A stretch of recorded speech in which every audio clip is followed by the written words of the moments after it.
Hi everyone, Patricia Worby, Alchemy Therapies here. And I want to talk to you today about a book called The Polyvagal Theory by Stephen Porges. Here it is, it's a hardback, although I do believe it's available in softback now as well. In 2015, I had the absolute privilege of seeing Stephen present some of the information from this book at a conference I attended on trauma. And some of the information that he conveyed during the 2-hour session, because it was a sort of workshop, was so astounding, and it so changed my view of our physiology and how we neurally regulate ourselves and our feelings and our states, our emotional states, that I immediately bought the book and brought it home and proceeded to try and read it. And I want to say to you now, I can't recommend this book in terms of it being a general read, because it really isn't. It's a series of papers really collected together as a book, and it's extremely complex, and I would not recommend it for anyone other than a neurophysiologist or someone involved in, kind of scientific research who wants to know more. But the information contained in it and the application of that has ramified far and wide into all areas, from kind of education to trauma generally, just in therapy, working with people with trauma. Maybe even it discusses autism and some of the defects in the brain that regulate the feelings in the body, not just behaviors, but how the children feel. So it has application to all kinds of fields, really. Social care, the prison system, as therapy, as I've said, generally. But if you want an easier book, he's now produced one called the Pocket Guide, which I'm sure has been as a response to some of the comments about this one. But let me just summarize what I think this new theory tells us. Well, what it basically says is that human beings have not just two systems that control our regulation, as we were taught. So we were previously taught that we had the sympathetic system, the fight and flight system, versus the parasympathetic or rest and digest system. And that one would speed up our heart and make us, want to defend ourselves. It's a mobilisation response. And the other would slow us down and enable us to rest and digest. But what we found is actually that it's a lot more complex than that, and that there are two forms of the parasympathetic. And one is actually, yes, the rest and digest system, but there is a third system which is below the other two, which is more to do with a sort of preparation for death threat, or sometimes called the freeze response. And these are inherited from our reptilian ancestors. And so in the human brain, we actually have a sort of 3-layered system that's called the triune brain. And these map fairly well to the autonomics, to this 3-layered system of threat detection. So basically, if you feel under threat, your top level parasympathetic system, the one that's that lovely connection with others, the social interaction and feeling good about yourself, goes offline.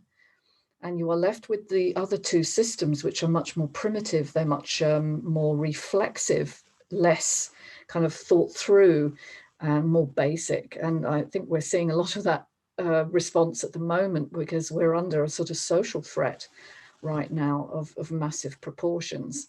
And so a lot of people are dependent on these reflexive behaviors, which don't allow for communication, which don't allow for tolerance of intimacy and connection and difference between us, and there's no interplay, there's no creativity. It's just all defense and attack. So it is a really, really important understanding. And where it comes from basically is the early experiences that we have as babies. And because our brains are very mature, if our experience is one of being cuddled and our needs being met consistently, The social engagement system, which when we're not born with, it comes online after birth, starts to develop in ways that allow our internal signals to be calmed. One of the most important features actually of the social engagement system is to slow down our heart rate without using the hormonal system. It's a much more fine-tuned system that can react to our environment in a much more delicate way. So if the baby is feeling cuddled and supported and understood and the needs are being met, the baby's heart is slowed nicely, and it can feel good about itself. It can coo and giggle and generally feed, you know, and sustain itself. And what that does is develop the neurological circuits in the brain, primarily the vagus nerve, hence polyvagal, many vagus, because it's not just one vagus nerve, there are many, and they differ left to right, and they come from slightly different parts of the brain down into our visceral organs, one of which of course is the heart, but it's all the visceral organs as well, to make us feel good. And so the baby can learn to develop those connections and can actually learn to feel safe in the world, connected with others, and neurologically regulate their behavioral states or their feeling states. But as we know, that doesn't always happen.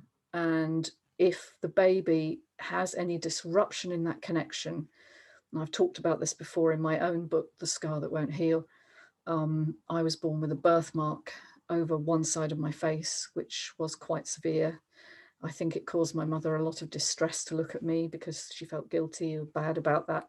And of course, when showing me off to other people, there was a look on their faces too, which I think my little baby brain picked up, that I was somehow not acceptable in some way. And so perhaps my social engagement system didn't come on as well as it might have done. There were other issues in my family as well, which I won't go into here. They're all in the book, which kind of developed me to have a very greater sense of threat in my environment rather than safety. So I never felt neurologically safe. And that's something that most people don't even understand. They don't understand that there's this distinction between feeling safe or not safe. But when I explain it to people, they have a concept of it and they realize that they don't have it. Most of the people that come to see me don't have it. And so they get conditions later in life to do with anxiety or, you know, an uncontrolled feeling state, which they can't regulate. Difficulties in relationships, for instance, difficulties deciding on what to do in their lives and how to be. So it all comes from this early experience. It's one of the most profound things. And if it's disrupted by anything that involves a disconnect between the baby and the caregiver, usually mother in the first 6 months, it can be father later on. The brain has to adapt to that environment using these two lower states, the fight and flight, which is your sympathetic state, which is fast. It's linked to your hormonal system, but therefore can be less responsive. It can be less fine-tuned, let's say, and it will speed you up. It will make you very agitated. This is the kind of state that a lot of people come to see me in. You know, they can't shut their brains down. They can't stop thinking and ruminating. And their heart rate is dysregulated and they feel quite unwell. They can't digest properly. Their immune system is out of balance. So they tend to have childhood issues of allergies and gut issues quite frequently as well. And then the third system, which may come in if fight and flight doesn't work, is the freeze system. And equally, I get a lot of people in that state to come and see me too. And these are profound states of energy dysregulation where basically you're in a freeze state. So your energy production has been deliberately down regulated to be the minimum to keep you alive. And this is the basis of chronic fatigue, some of the chronic pain states, and even, I believe now, long haul COVID, which is where you have had a trigger in the adult environment, which has reminded the body of previous states of being unsafe, of this incredible threat, which overwhelms the social engagement top level which if it didn't come on properly anyway, is not so well adjusted. And the neuroception, which is the word given to the detection of threat or safety, is definitely geared towards threat. And so anything that comes into the body at a later stage to trigger that reflexive response will actually create huge numbers of symptoms in the body, because this isn't just a psychological concept. Because of the vagus nerve going down into all the organs of the body, you will actually start to get these physical symptoms as well. So this is a profound book, but as I say, I would recommend probably read chapter 2, which is the basic understanding. See if you can get your head around that. And maybe also there's a chapter further on about autism, which I find very profound. And it also links in with schizophrenia as well. So some of these extreme conditions that we see where physiological states are not able to be regulated are actually as a response to the failure of the social engagement system to come online. And by the way, when you're listening to me now, your social engagement system is hopefully reacting to me, because I'm using a deliberately prosodic voice. You know, my voice is going up and down, and it's regulated. Also, my facial expressions, I've been told I have a very expressive face, which I do. I'm not frozen. And I get a lot of clients who are very frozen in their face. So their facial expressions are very blank. And I'm going to just go deliberately blank now and just not vary my voice very much. And you will notice the difference perhaps in the way you feel when you're listening to me right now compared to how I normally am. And when I'm working with people, that's one of the things that their body responds to more than any of the words I say, is how I intonate, how I engage with them. You know, the fact that I lean forward and I have smiley eyes. We talk about smile lines, but they, you know, as you get older, you definitely get more of those. But generally that they feel safe in my company, but they don't understand that as a concept, they just feel it. And this is 3/4 of what I do, is helping people feel safe in order to explore some of the emotions and experiences of their lives that have not been resolved as over, and so as triggering them in their current life to produce all sorts of uncontrollable behaviors. So polyvagal theory really underscores what I do, and it is a profound theory that affects so many different things. There is a book by Deb Dana, who is a therapist like me, and she has, I think, summarized it in an approach to therapy, which I would recommend more than this one. But I have to say, this is one of those seminal works that if it hadn't been written, if this knowledge wasn't out there, I think we'd all be a lot worse off. And at least we now have tools to help people get through these physiological states that they're in, which they don't understand. And right now we're in a social trauma. We're going through that as I record this, with, you know, COVID, social distancing. Can you imagine how social distancing, given what I've just told you about social engagement, is so divisive? It's so dysregulating, because the one thing we are geared towards is connection with other people. And without connection, we can feel very frightened indeed, and very shut down on occasion as well. And so I think it's a highly relevant understanding, a highly relevant book, and thank goodness it has been written.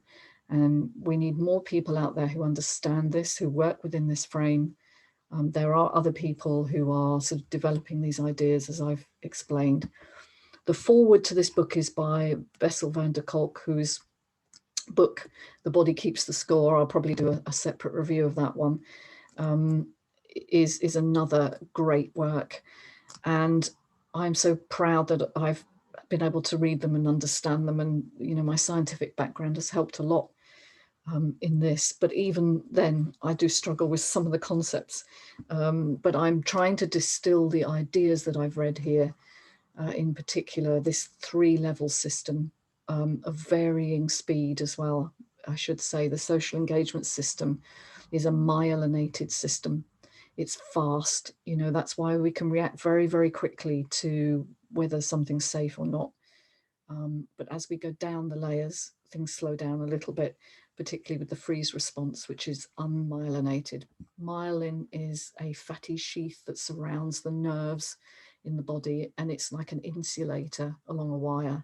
So it helps to promote the speed of transmission. And so our top level system, social engagement, is the fastest system out there. And it is the most developed in primates particularly, but it is a mammalian system. And it enables us to engage in pro-social behaviors like intimacy, being with another person sexually, and also, you know, just collectively. It enables play and creativity as well when safety is present.